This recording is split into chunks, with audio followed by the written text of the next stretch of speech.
چنانچہ ارشاد فرماتا ہے افلا ينظرون الى الابل كيف خلقت، تو کیا اونٹ کو نہیں دیکھتے کیسا بنایا گیا؟ قرآن مجید فرقان حمید نے ہمیں اونٹ کے متعلق غور و فکر کرنے کا حکم دیا۔ یقیناً اونٹ میں ایسے عجائب ہوں گے کہ جب ہم غور و فکر کریں گے تو اونٹ کو دیکھ کر اللہ کی قدرت اور شان ہمیں سمجھ میں آئے گی۔ اونٹ میں ایک فطرت یہ ہے کہ اونٹ ریگستانی جہاز ہے، یعنی ریگستان میں جہاں پر انسان، کاریں سب بے بسی کا اظہار کرتی ہیں، انسان چل نہیں سکتا، کاریں نہیں چل سکتی، وہاں اونٹ چلتا ہے۔ جب ریگستان میں طوفان آتا ہے تو اونٹ اپنے پاؤں ریت میں ڈال کر مضبوطی سے کھڑا ہو جاتا ہے، اور لوگ اپنی جان بچانے کے لیے اونٹ کے سائے میں کھڑے رہتے ہیں۔ اللہ تبارک و تعالی نے اونٹ کو لمبے پاؤں دیے، لمبی گردن دی، تو جب یہ ریگستانوں سے گزرتا ہے، یہ جنگلوں سے گزرتا ہے، تو چھوٹے جانور تو پودوں کو کھا چکے ہوتے ہیں، لیکن چونکہ اونٹ کا قد لمبا ہے اور عام جانوروں کا قد اتنا لمبا نہیں ہوتا، تو درختوں کے اوپر کے حصے کے پتے اونٹ کے لیے باقی ہوتے ہیں۔ اونٹ کئی مہینوں تک بھوکا اور پیاسا رہ سکتا ہے، اس کا ایسا نظام ہے۔ اس کے علاوہ بھی بے شمار قدرت کے نظارے ہیں اونٹ کے اندر۔ اونٹ کا گوشت اور اونٹنی کا دودھ جو استعمال کرے وہ کینسر سے محفوظ رہتا ہے، ہڈیوں کے درد سے، جوڑوں کے درد سے محفوظ رہتا ہے۔ آج دیکھیں ہمارے ملک پاکستان میں نہ اونٹ کا گوشت کھایا جاتا ہے، نہ اونٹنی کا دودھ پیا جاتا ہے۔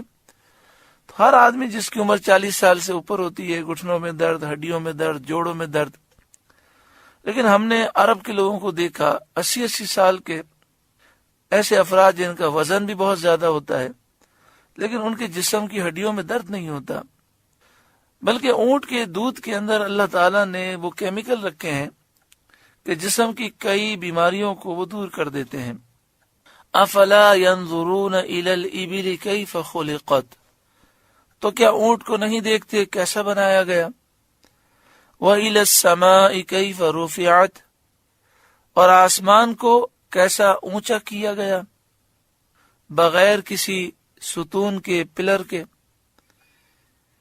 وَإِلَى الْجِبَالِ كَيْفَ نُصِبَتْ، اور پہاڑوں کو کیسے قائم کیے گئے؟ کیا وہ پہاڑوں میں غور نہیں کرتے؟ کیسے کیسے رنگ کے پتھر ہیں اور کیسے عظیم الشان ہے۔ وَإِلَى الْأَرْضِ كَيْفَ سُطِحَتْ، اور زمین کو کیسے بچھائی گئی۔ فَذَكِّرْ، تو آپ نصیحت سنائیے، اللہ تعالی کی نعمتوں اور اس کے دلائل قدرت بیان فرما کر لوگوں کو نصیحت کریں، اللہ کی نعمتوں کا بیان کریں، اس کی قدرت کے دلائل سنائیں۔ انما انت مذکر، آپ تو یہی نصیحت سنانے والے ہیں۔ لست علیہم بمسیطر، آپ کچھ ان پر کڑوڑا نہیں، حاکم نہیں، یعنی آپ ان پر جبر کرنے والے نہیں۔ صد الافاضل مولانا نعیم الدین مراد آبادی علیہ رحمہ لکھتے ہیں هذه الآیۃ نسخت بآیۃ القتال، یہ حکم اس وقت تھا جب جہاد کا حکم نہیں آیا تھا، جب جہاد کا حکم آیا تو اس آیت کا حکم منسوخ ہو گیا۔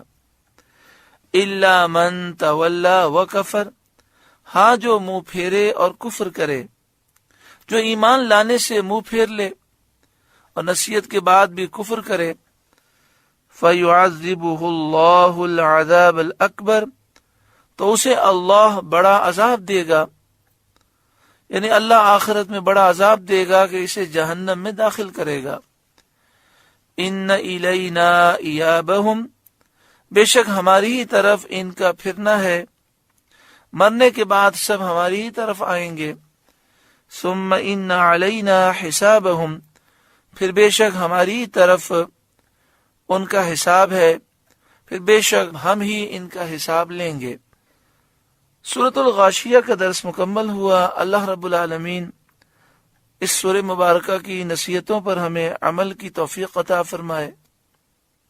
اس سورہ مبارکہ میں ان لوگوں کا ذکر ہے کہ جو عبادتیں بھی کرتے ہیں، مشقتیں بھی جھیلتے ہیں، لیکن عقیدہ صحیح نہیں ہوتا، برباد ہو جاتے ہیں۔ اللہ تعالیٰ کا ہم شکر ادا کرتے ہیں کہ اللہ تعالیٰ نے ہمیں درست و صحیح عقیدہ عطا فرمایا۔ ہم سارے نبیوں سے پیار کرتے ہیں، سارے صحابہ اور اہل بیت سے پیار کرتے ہیں۔ ہم اللہ کے ولیوں اور نبیوں اور خصوصاً نبی اکرم صلی اللہ علیہ وآلہ وسلم کی اس طاقت کو تسلیم کرتے ہیں جو اللہ تعالیٰ نے عطا فرمائی، ان کی شان عظمت کو مانتے ہیں۔ الحمدللہ اللہ تعالیٰ ہمیں اسی درست عقیدے پر ثابت قدمی عطا فرمائے اور تمام بدعقیدہ لوگوں سے ہمیں، ہماری اولاد و نسلوں کو محفوظ فرمائے۔ آمین بجاہ سید المرسلین صلی اللہ علیہ وآلہ وسلم۔